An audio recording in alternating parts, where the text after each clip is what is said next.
Well, thank you very much. This has been an honor. It was a fairly long trip, but worth it. Tremendous things have been accomplished, as you probably noticed.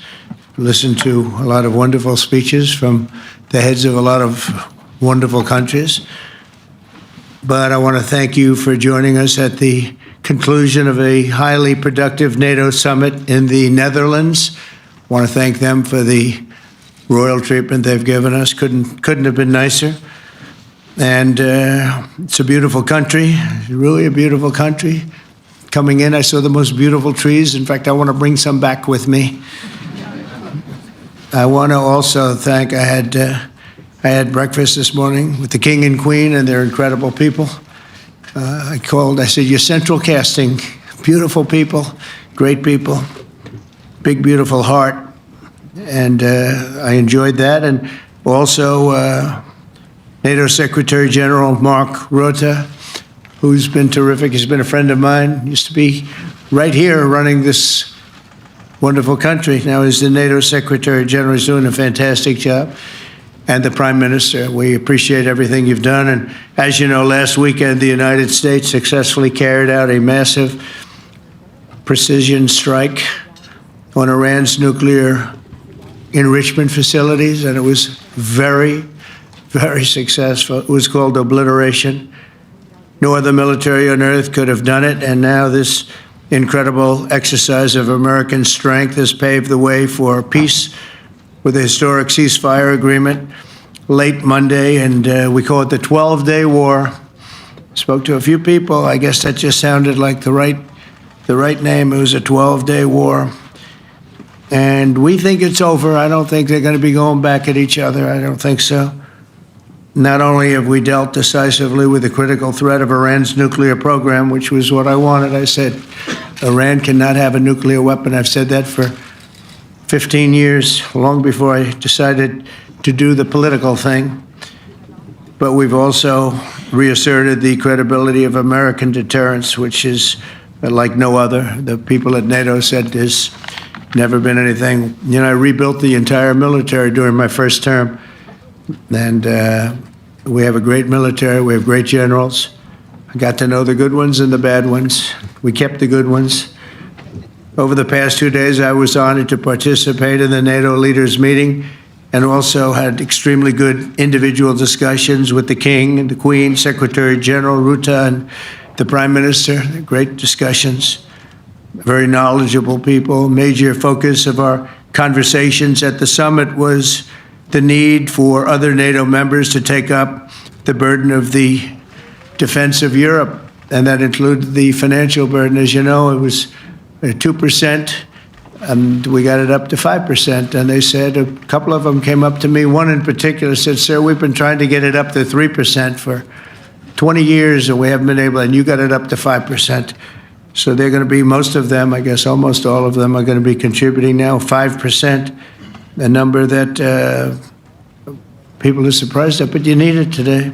The United States accounts for 2/3 of all NATO defense spending, and since I began pushing for additional commitments in 2017, believe it or not, our allies have increased spending by $700 billion.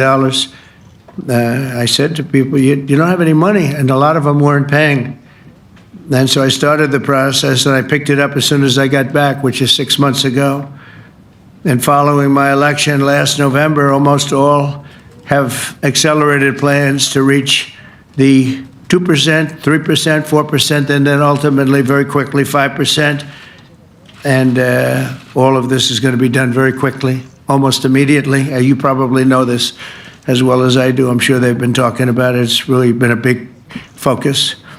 In a very historic milestone this week, the NATO allies committed to dramatically increase their defense spending to that 5% of GDP, something that no one really thought possible.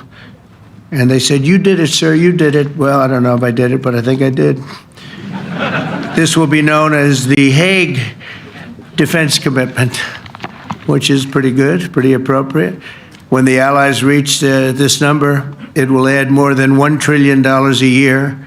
Think of that, $1 trillion per year to our common defense. And this is a monument really to victory, but it's a monumental win for the United States, because we were carrying much more than our fair share. It was quite unfair, actually. But this is a big win for Europe and for actually Western civilization. For years, past administrations failed to get most allies to contribute even the 2%. I remember when I came here, we had 4 countries that were up to 2%, and I remember Poland was there. A couple of them were there, but most of them were. We had 28 at the time. As you know, it's increased a little bit. And they've agreed now to more than double their budgets in all cases.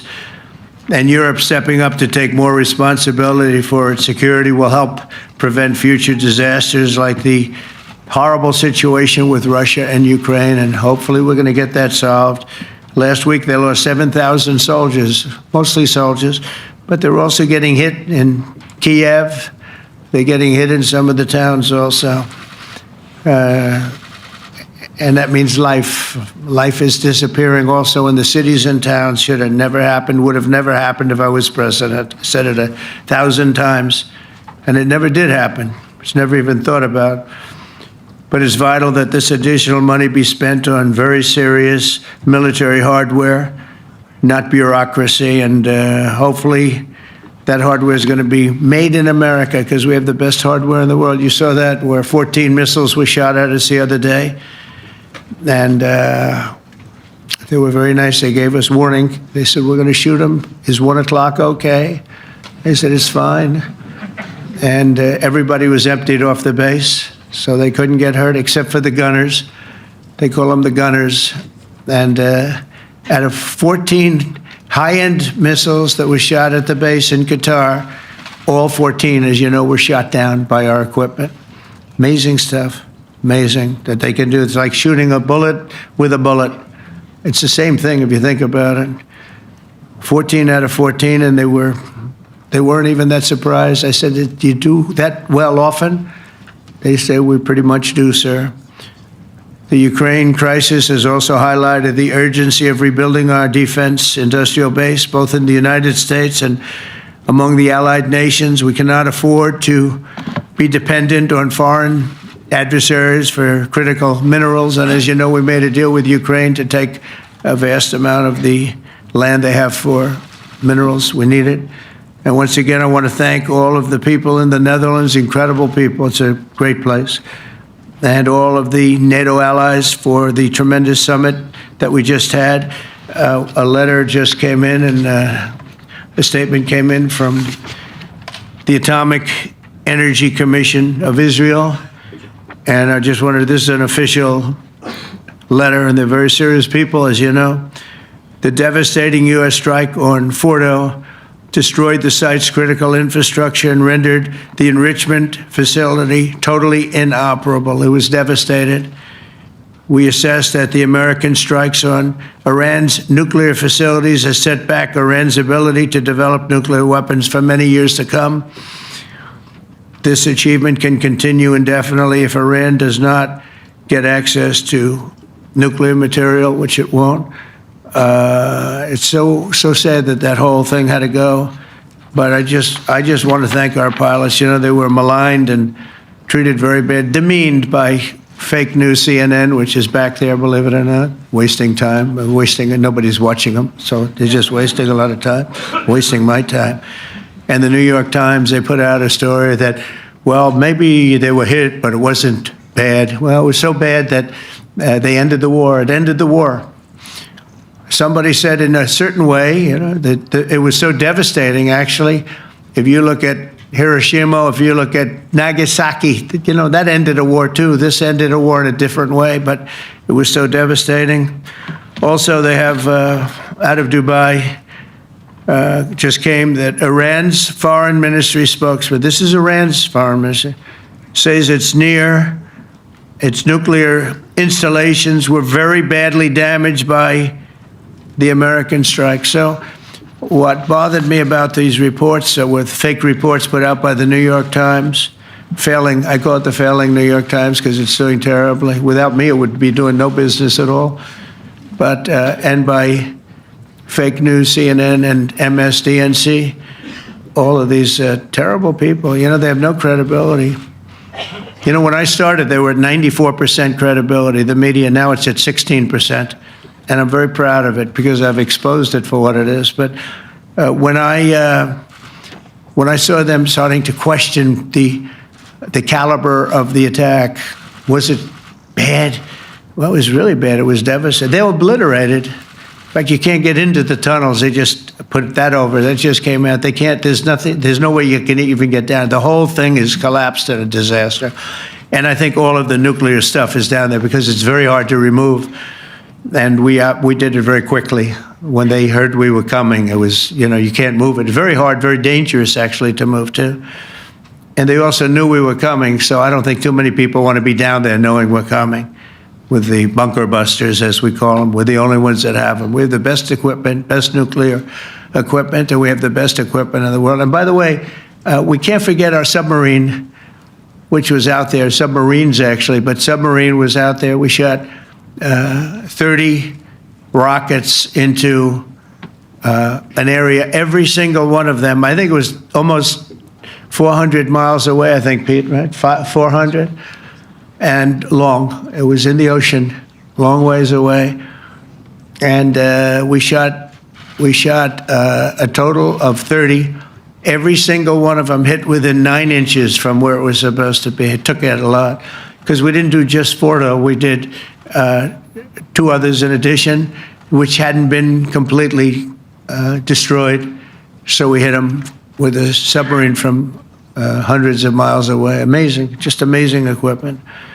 Greatest submarines in the world. Nobody's even close. They're 20 years behind us when it comes to submarine technology.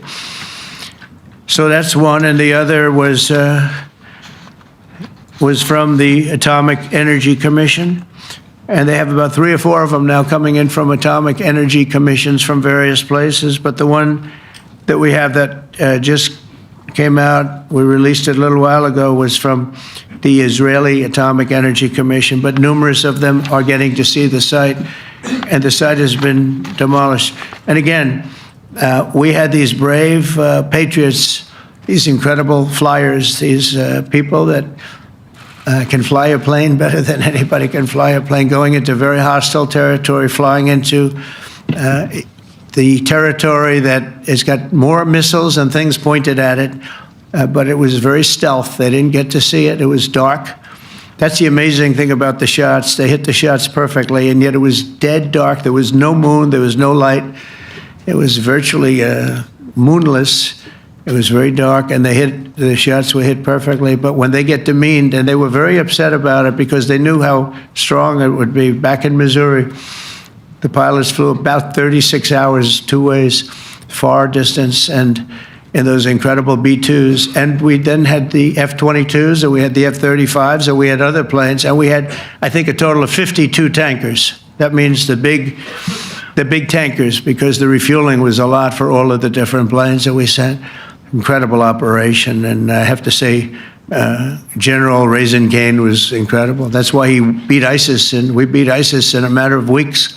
I was told it would take 4 to 5 years. We did it in a few weeks, and he was great. That's why he's the head of the Joint Chiefs of Staff right now, because I had a very good experience with him. He knocked out ISIS in a period of literally a few weeks. Amazing. And it was supposed to take a few years, 5 years to be exact. So we had a great victory there, and we then came here, and I think we had a great victory here. But this is an ongoing project. This is the safety of Europe, the safety of the world. And they've raised it from 2% to 5%, something which nobody, and you're talking about over $1 trillion a year. So we're talking about a lot of money coming in from countries that were not paying nearly enough to be effective. So I have, as you know, Marco Rubio with me, and Pete Hegseth, Secretary of State and Secretary of War. Should we say Secretary? You know, it used to be called Secretary of War. Maybe for a couple of weeks we'll call it that, because we feel like warriors. It used to be called Secretary of War. In fact, if you look at the old building next to the White House, you can see where it used to be Secretary of War. Then we became politically correct, and they called it Secretary of Defense. I don't know, maybe we'll have to start thinking about changing it, but we feel that way. Do we have any questions, please? Wow. That's a lot of questions. Who's a nice person? Oh, you're not a nice person, but I'll let you ask one. Go ahead. What's he going to ask? He is not nice at all. I know him well. Thank you, Mr. President. Yeah. Thank you for taking the time before flying home. You just said you believe the conflict between Israel and Iran is over. What makes you so confident it is? And what do you do if it isn't? Because I dealt with both, and they're both tired, exhausted. They fought very, very hard and very viciously, very violently, and they were both satisfied to go home and get out. And can it start again? I guess someday it can. It could maybe start soon. I think a big telltale sign was when, as you know, Iran somewhat, by not much, violated the ceasefire. And Israel had the planes going out that morning, and there were a lot of them, 52 of them. And I said, you got to get them back. And they brought them back. They didn't do anything. They brought them back. It was very good. I thought it was amazing, actually. They have fought a hell of a war. They fought very hard. I think the war ended, actually, when we hit the various nuclear sites with the planes. And I just hope you people can give these pilots, these are the best pilots in the world. They're the best shots in the world. They call them shots. That's what they are. And wait a minute. And I just hope you can give them the respect they deserve, because they came home to fake news. And like, oh, gee, there was hardly any damage. The things are decimated. So, but I think, no, I think they're very much finished. I think Israel's going to get back to doing what they do, and I think that Iran's going to get back. You know, Iran has a huge advantage. They have great oil, and they can do things. I don't see them getting back involved in the nuclear business anymore. I think they've had it. They've been at it for 20 years, and I don't see that happening either. Now, if it does, we're always there. It won't be me. It'll be somebody else, but we're there. We'll have to do something about it. Yes, please, go ahead. Go ahead. Oh, fake news, CNN? Oh, yeah, here we go. Wait till you hear this question.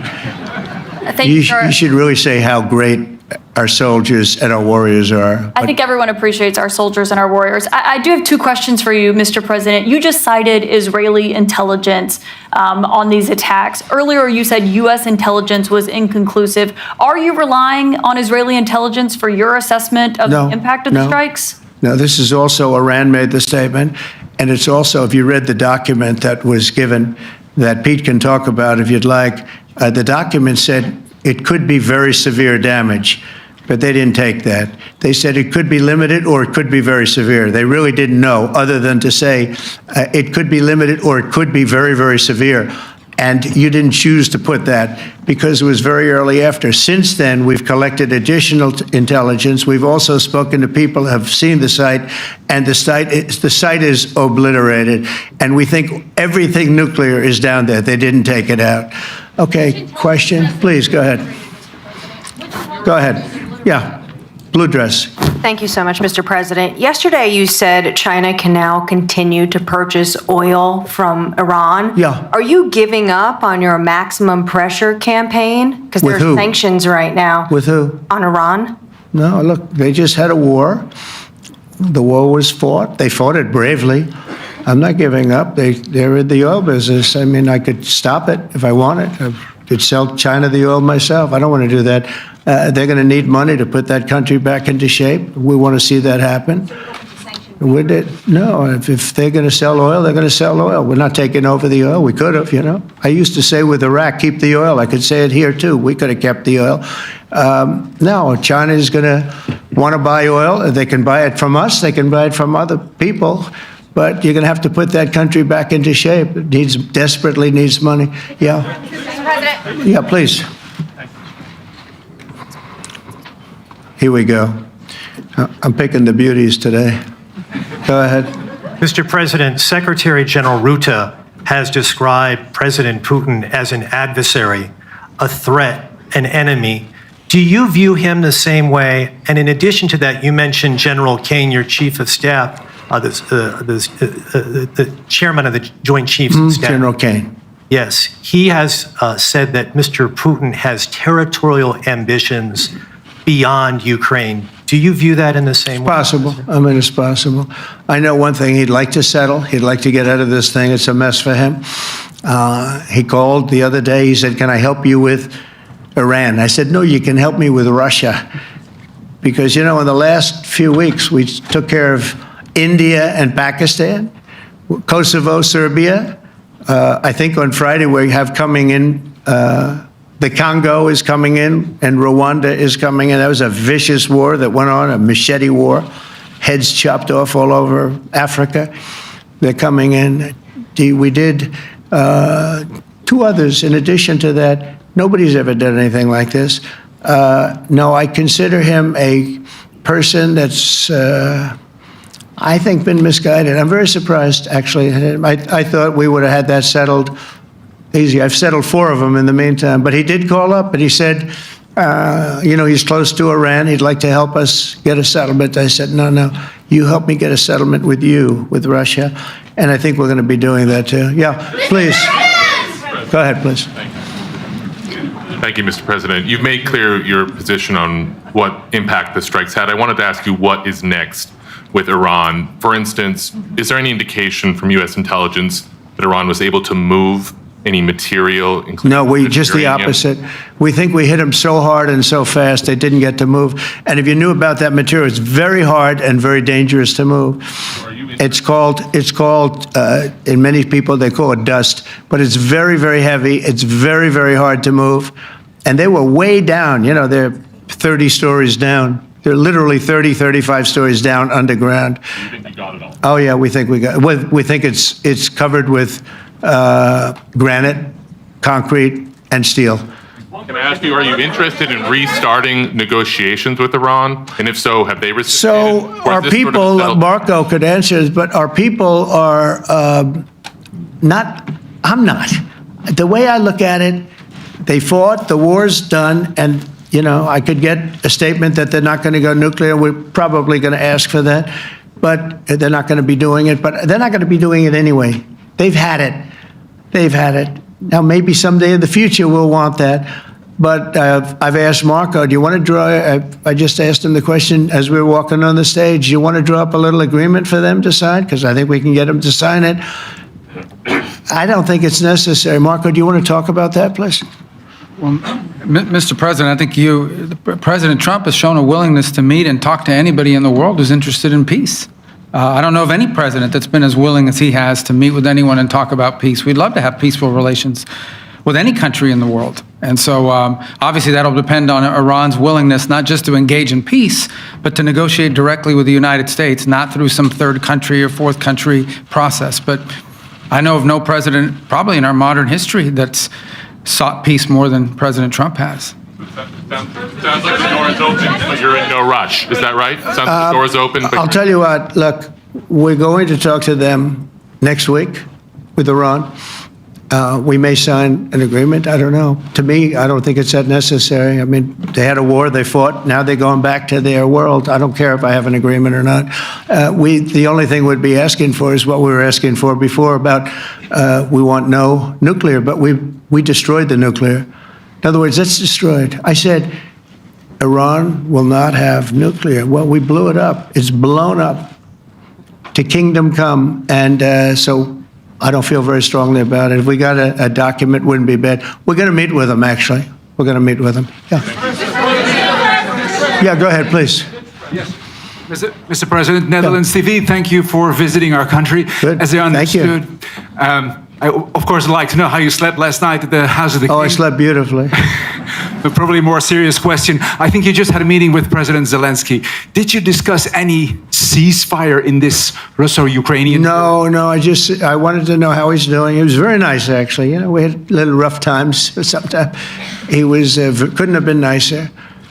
I think he'd like to see an end to this. I do. I think what I took from the meeting couldn't have been nicer, actually. But I took from the meeting that he'd like to see it end. I think it's a great time to end it. I'm going to speak to Vladimir Putin and see if we can get it ended. But look, these are brave people. They're fighting these wars all over the place.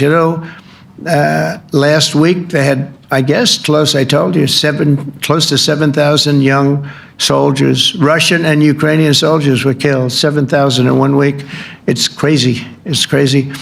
So I'll be speaking to Putin. No, I had a good meeting with with Zelensky, and I had a lot of good meetings. We had a lot of good meetings with a lot of people, a lot of great leaders. But he's fighting a brave battle. It's a tough battle. Yeah. Go ahead, white dress. Thank you. Ida Hallikainen from Finland, Ilta-Sanomat. Good. You have played golf with President Alexander Stubb. How do you see Finland as a NATO ally and partner, and how would you describe your relationship with our president? Well, he's a very good golfer. Okay. In fact, he was on his college golf team. He went to a good college in the South, as you know, a very good college, and he was a good golfer. We had a good time. I think my relationship's great. I want to buy icebreakers. You know, you're very good at icebreakers. And I actually made him an offer. I didn't go to Congress. They'll try and impeach me for this. But there's an old, it's not old, it's fairly new, but it's used icebreaker. And I offered him about 1/3 of what he asked for. But we're negotiating. We need icebreakers in the U.S., and if we can get some inexpensively, I'd like to do that. Actually, they'll fix it up, make it good. Also, we may buy some icebreakers. You know, you're the king of icebreakers, that particular country. They make them good. They make them really good, and they know what they're doing. And so we're negotiating with them for about 15 different icebreakers, but one of them is available now. It's old, and it's, old. It's like 5-6 years old. Now we're trying to buy it. I'm trying to make a good deal. It's all I do my whole life. My whole life, that's all I do is make deals. Yeah, please. Go ahead. Sir, go ahead. Yeah, a question for NewsHour, Dutch TV. First of all, on Article 5, on your way here, you spoke about the commitment of the US to Article 5, saying, I'll give you my definition once we're here. Yeah. What is your definition, and may the US commitment to Article 5 change in case some of the NATO members do not reach the threshold that was discussed today? My second question is following up on a colleague on Iran. What intel reports do say that everything over there was obliterated? Yeah, well, there are numerous of those reports, and they're coming out fast and furious. But the most respected ones we've already seen. And I will say that on a very confidential basis, they're looking at the reports, like numerous reports, and including people going to the site and checking the site. And they're going to be having, I guess you're going to be having over the next couple of days a full, you're going to encapsulate it. But no, the site was obliterated, just like I said it was. And just like the pilots should be given credit for. As far as Article 5, look, when I came here because it was something I'm supposed to be doing, but I left here a little bit differently. I said, I watched the heads of these countries get up, and the love and the passion that they showed for their country was unbelievable. I've never seen quite anything like it.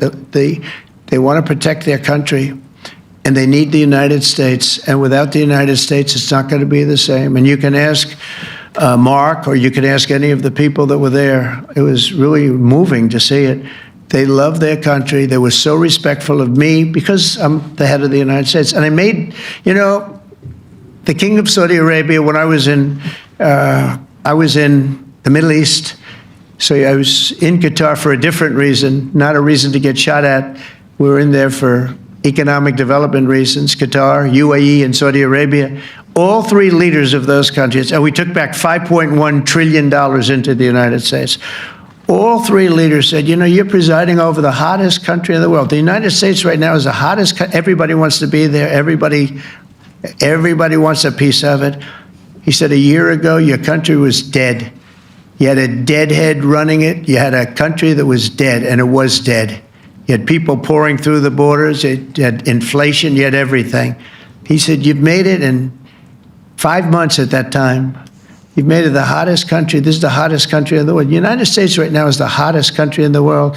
And when I was around that table, it was a nice group of people, many of whom I knew from previous. When I saw the passion they had for the country, almost everyone, and you probably have the tapes, it was very public, but almost every one of them said, thank God for the United States. Without the United States, they couldn't really have NATO. It wouldn't work. It wouldn't work. It will in the future because now they're paying much more money, but It wouldn't work. It was great. And I left here differently. I left here saying that these people really love their countries. It's not a ripoff. And we're here to help them protect their country. Okay, we'll do one or two more. Thank you, Mr. President. Yeah. A question on Spain. Are you satisfied with today? Oh, I think Spain's terrible what they've done. No, I do. They're the only country that won't pay the full up. They want to stay at 2%. I think it's terrible. And you know, they're doing very well. The economy is very well. And that economy could be blown right out of the water with something bad happening. You know, Spain is the only country that, are you from Spain? Yeah. Good, congratulations. You're the only country that is not paying. I don't know what the problem is. I think it's too bad. So we'll make it up. You know what we're going to do? We're negotiating with Spain on a trade deal. We're going to make them pay twice as much. And I'm actually serious about that. We're going to make Spain, I like Spain. I have so many people from Spain that it's a great place and they're great people. But Spain is the only country out of all of the countries that refuses to pay. And, you know, so they want a little bit of a free ride. But they'll have to pay it back to us on trade because I'm not going to let that happen. It's unfair. It's unfair to net. All right, sir, please. Go ahead, right in the back. Yeah, you, tall one. The tall man. Mr. President, Johannes Petra from Austrian National Television. How are you? You once said that you would end the Ukraine war in 24 hours. You later said you said that sarcastically. Well, of course it was sarcastic. But you've now been in office for 5 months and 5 days. Why have you not been able to end the Ukraine war? Because it's more difficult than people would have any idea. Vladimir Putin has been more difficult. Frankly, I had some problems with Zelensky. You may have read about him. And it's been more difficult than other wars. I mean, look, we just ended a war in 12 days that was simmering for 30 years, frankly. We ended Rwanda and the Congo. It's coming to sign the documents. We've already signed basic documents, but they're coming, I think, to the White House on Friday. We ended Serbia was going to go at it. But maybe the most important of all, India and Pakistan. And that wasn't whether or not they may someday have nukes like we're talking about in the Middle East, like we're talking about with Israel and Iran. This is they have nuclear weapons. I ended that with a series of phone calls on trade. I said, look, if you're going to go fighting each other, it was getting very bad. You know how bad that last attack was. It was really bad. If you're going to go fighting each other, we're not doing any trade deal. No, no, no, you have to do a trade deal. I said, we're not doing any trade deal. And in fact, I had the general, who was very impressive. The general from Pakistan was in my office last week. You know, Prime Minister Modi is a great friend of mine. He's a great gentleman. He's a great man. And I got them to reason. I said, we're not doing a trade deal if you're going to fight. And if you're going to fight each other, we're not doing a trade deal. And you know what? They said, no, I want to do the trade deal. We stopped the nuclear war. Go ahead. Go ahead, Jeff. Here's another beauty, Jeff. He's a beauty, all right.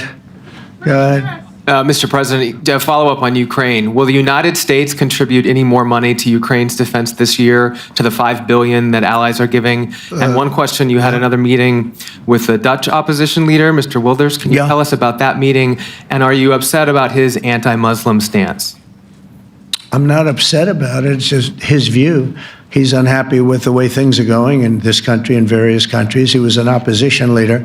And I was asked to meet with the opposition leader by the people that are running. I think they have some deal where if you have a meeting, you're supposed to meet with an opposition leader. I said, that's strange. We don't do that. But I met with I didn't know him. He seemed like a very nice guy, but he's in opposition to the current people, and that was set up by the current people. So I assume when I met with the Prime Minister, you're supposed to meet with the opposition. We'll have to try that sometime in our country. Let's not do it. But I thought he was very good. As far as money going, we'll see what happens. There's a lot of spirit. Look, Vladimir Putin really has to end that war. People are dying at levels that people haven't seen before for a long time. Go ahead. Go ahead. White shirt. Oh, she's all excited. Okay. So, BBC News Ukrainian, I would Where are like you to ask from? I'm from Ukraine. Oh, So my wow. question to you is whether or not the US is ready to sell anti-air missile systems Patriot to Ukraine. We know that Russia has been pounding Ukraine really heavily right now. Are you living yourself now in Ukraine? My husband is there.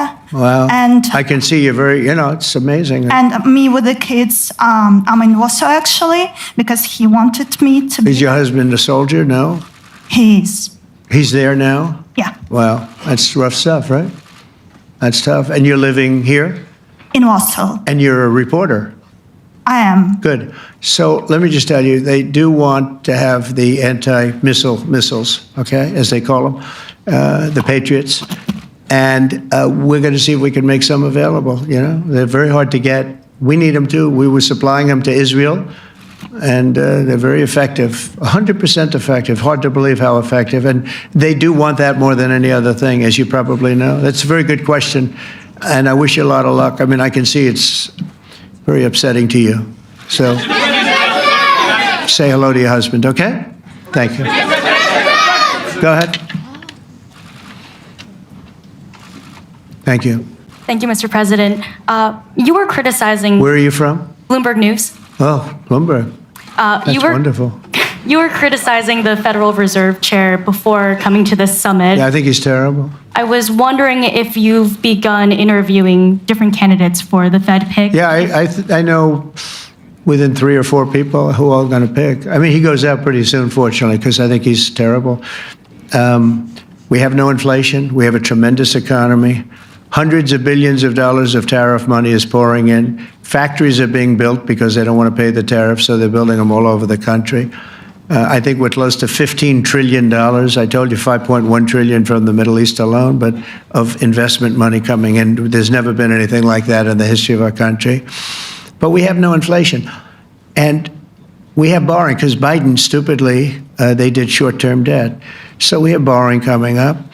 And, we'll go 10 years, maybe longer, maybe shorter, but we'll go a long period of time when we do the debt. And because of him, because of this guy, we will have to pay for years. We'll be paying for him. And I said to him, listen, there's no inflation. He says, but maybe there'll be some. That's true. I said, if there is some, what you do is raise the rate. I'm okay with that. You raise the rate in 2 years from now or in a year from now. But because the rate's high, we have to pay more for debt. It's pretty equal. In other words, if it's 4%, it's 4%. If you drop it a point, you'll pay 3%. So it's fairly equal, not necessarily, but fairly equal. So we're going to end up paying maybe 2 points or 3 points more. 3 points would be about $900 billion a year because of this very average mentally person. He's an average mentally person. I'd say low in terms of what he does, low IQ for what he does, okay? Wait, so instead of paying $900 billion, we don't want to pay 900 just because he doesn't want to lower the rate. I said, if there's inflation in 2 years or 3 years or 1 year from now, you raise the rate and you take care of the inflation, among other things. But he's probably a very political guy, I guess. I don't know. I think he's a very stupid person, actually. All right, one more. Let's go. How about you? Go ahead. She looks so happy and everything. Thank you. That's why I I'm picked from her. Spain too. I'm Ana Buch from La Vanguardia. I wanted to know if You're where from? Spain too. I wanted to know if you want to. That's the Spain corner right there. Shouldn't have said that. That's okay. I do like Spain, by the way. I think it's unfair that they're not paying, but go ahead. Are you going to negotiate directly with Spain about? I'm going to negotiate directly with Spain. I'm going to do it myself. They're going to pay. They'll pay more money this way. You should tell them to go back and pay. You're a reporter? You tell them to go back. They ought to join all of those countries that are paying 5%. Spain's going to be just about the only one that's not. They were the most hostile toward doing it. It just doesn't make sense to me. Okay, all right, Kelly, go ahead. Here we go. Here's another one. Hello, sir. Thank you very We got them all today. Okay. So, Mr. President, you talked about expecting some on-the-ground assessments at Fordo and other sites. Now here, Is that again. Israeli and U.S.? It's been obliterated, Kelly. It's been What is your message obliterated. then, sir, to the intelligence community when they present reports? You're not disputing the DIA report, you're just, They presented a exists. report that wasn't finished. We're talking about something that took place 3 days ago. I understand that's The report was initial done assessment. So 2 what days is ago. your- Wait a minute. Yes. They didn't see it. All they can do is take a guess. Now, if you take a look at the pictures, if you take a look how it's all blackened, you know the fire and brimstone is all underground because it's granite and it's all underground. You don't show it. But even there, with all of that being said, the whole area for 75 yards around the hole where it hit is black with fire. The group that's run by this gentleman, in fact, you may want to talk about it for a second because we're going to issue a report. And I think it's not even a very exciting report at this point. It's been obliterated, totally obliterated. And they did a report, but it was like, if you look at the dates, it's just a few days after it Understood, happened. sir. So they didn't see it. They said it may be very severe. Go ahead, Understood. Peter. Do you have a message for the intelligence community, though, in terms of unvarnished information getting to you, that it's not? I don't really have a message. I would say issue the report when you know what happened.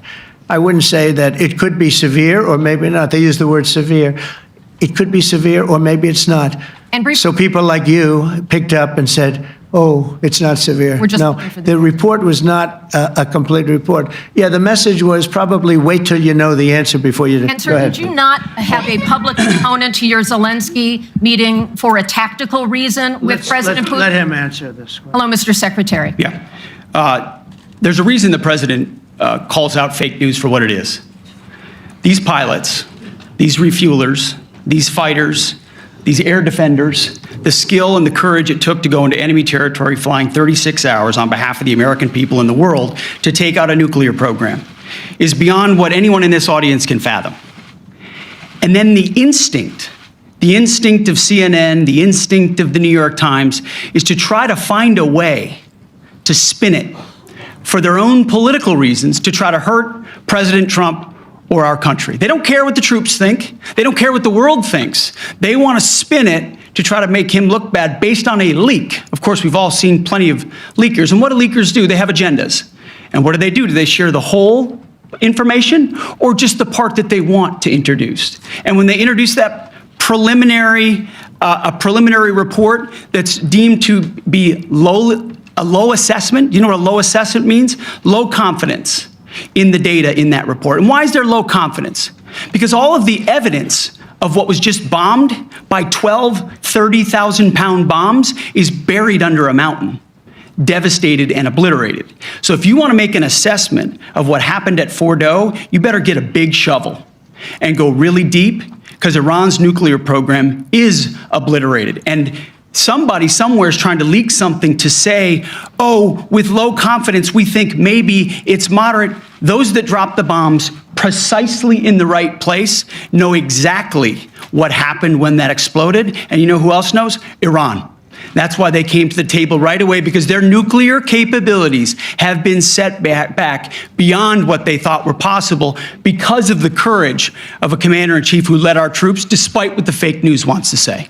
But you're not disputing the report said what it said, even though it was initial.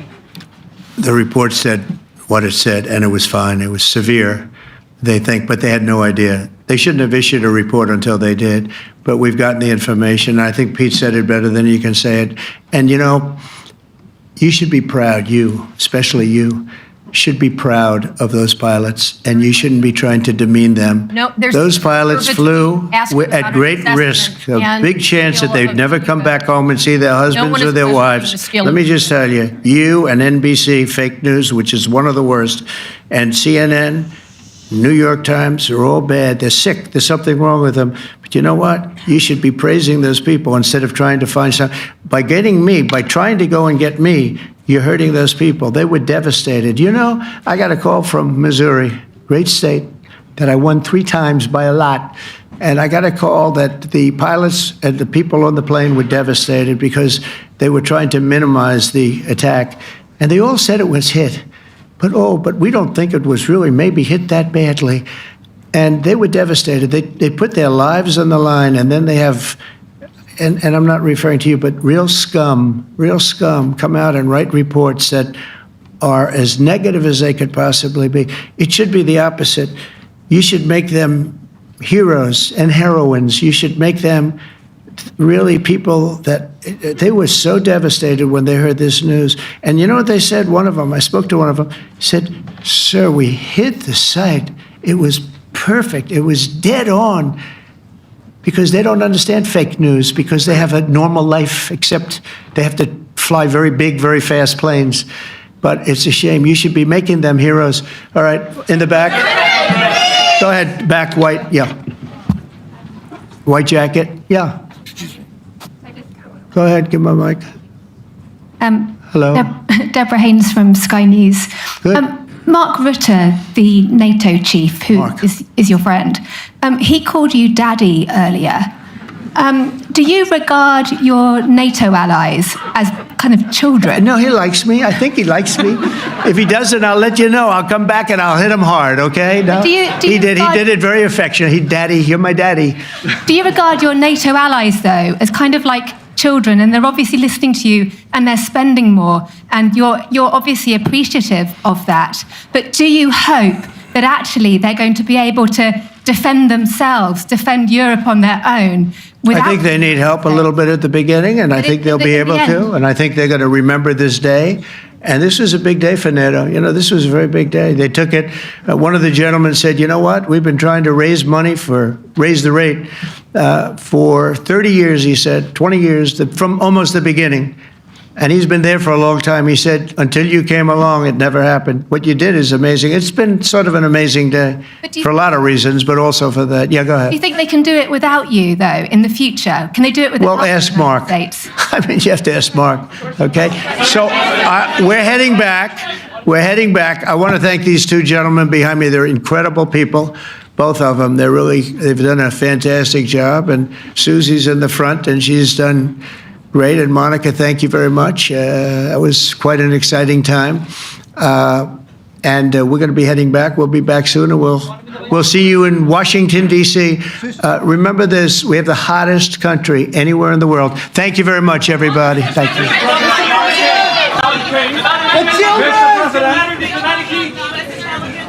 Do you trust American intelligence?